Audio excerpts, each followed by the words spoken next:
Welcome, seekers of wisdom. Today, I want to share with you one of the greatest challenges we face in life: handling criticism. It's an experience we all go through, regardless of who we are or what we do. Whether you're a student, an artist, a business owner, or a parent, criticism is inevitable. People will judge you. You will face rejection. You will make mistakes and fail. But none of these things need to disturb your peace. In fact, the ability to handle criticism with grace and strength is one of the most valuable skills you can develop. In this video, we'll explore how to handle criticism without letting it shake you to your core.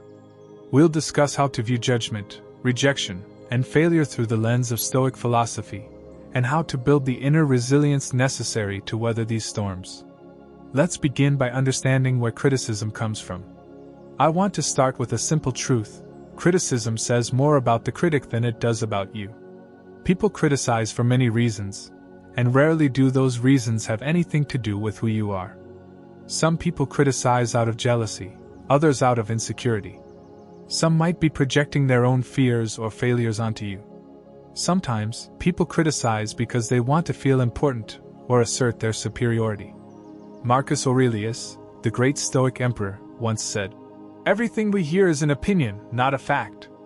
Everything we see is a perspective, not the truth." When someone criticizes you, what they are sharing is their opinion, their perspective. It is not an absolute truth. And often, that perspective is clouded by their own emotions, desires, or struggles. Let me tell you a story about Socrates, one of the wisest men in history. Throughout his life, he was criticized constantly. He was judged by his peers, mocked by the people of Athens, and eventually sentenced to death by his city. Yet, Socrates remained calm. He accepted the criticism without letting it disturb his inner peace. Why? Because he understood that criticism reflected the state of the critic's soul, not his own.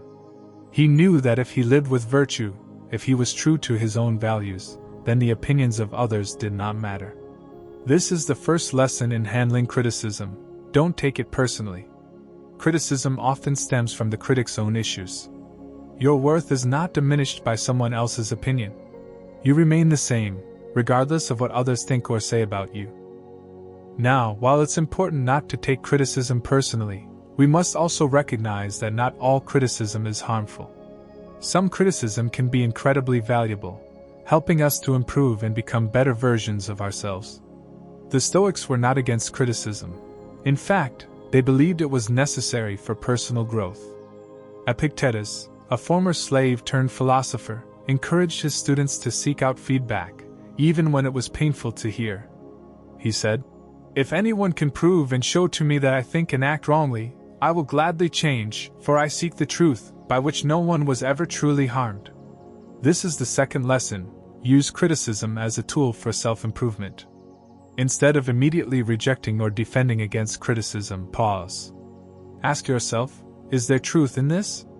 Could I learn from this? If the answer is yes, then embrace the opportunity to grow.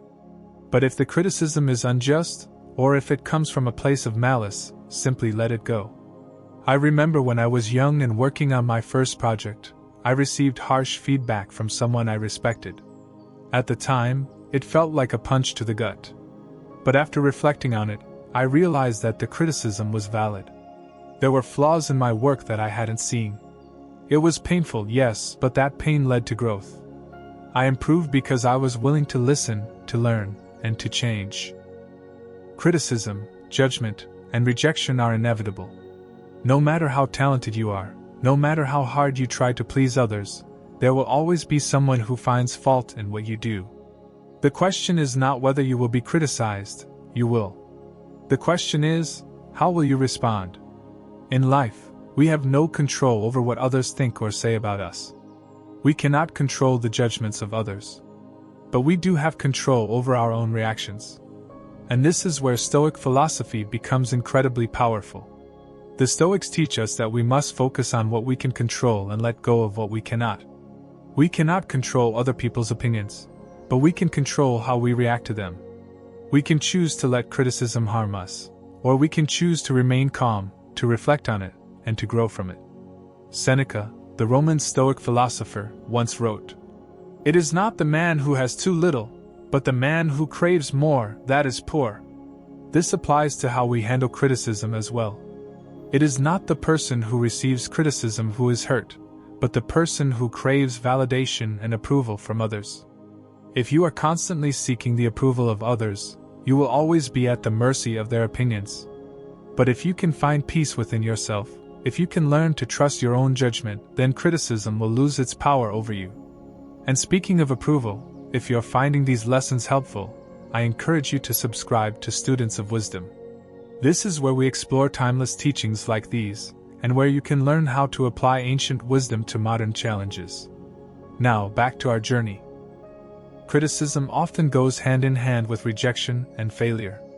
You put your heart into something, a job application, a relationship, a creative project, and it doesn't work out. You are told, no, you are rejected. You fail. And in that moment, it can feel like the world is collapsing around you. But here is the truth: rejection and failure are part of life. They do not define you. They are simply events that happen on the journey to success. The Stoics remind us that external events, like rejection and failure, are not inherently good or bad. It is our interpretation of them that gives them meaning. Consider the story of Thomas Edison. He is famous for inventing the light bulb, but what many people forget is that he failed thousands of times before achieving success. When asked about his repeated failures, Edison famously said, "I have not failed. I've just found 10,000 ways that won't work." This mindset is at the core of Stoicism. Failure is not the end, it is a step on the path to mastery. If you can embrace failure and rejection as teachers, rather than as enemies, you will develop an unshakable resilience. The final piece of the puzzle is building the inner strength to face criticism without being emotionally disturbed. This strength comes from cultivating a strong sense of self, rooted in your values and principles, not in the opinions of others. One of the most powerful Stoic exercises is the practice of negative visualization. This involves imagining the worst-case scenario in any situation. Imagine being criticized harshly. Imagine being rejected or failing in your goals. By confronting these fears in your mind, you begin to see that even the worst scenarios are not as bad as they seem. You will survive. You will continue. And you will grow stronger. When you train your mind to accept the possibility of criticism, rejection, or failure, you are no longer paralyzed by the fear of these things. You begin to see that they are just part of the process, part of the journey toward success and wisdom. In the end, the art of handling criticism is about freedom. Freedom from the opinions of others, freedom from the need for approval, and freedom from the fear of failure. When you develop the strength to face judgment, rejection, or failure without emotional disturbance, you become truly free. This freedom allows you to pursue your goals with courage, to live according to your values, and to find peace within yourself, regardless of what others say or think about you. As Epictetus reminds us, "No man is free who is not master of himself." Master yourself, and you will be free from the chains of criticism and judgment. Thank you for joining me today. Remember, criticism is inevitable, but how you respond is your choice. Take these lessons with you, and let them guide you toward a life of inner peace and strength. And once again, if you enjoyed this video, please subscribe to Students of Wisdom for more insights on living a life guided by wisdom and virtue. Stay strong, my friends.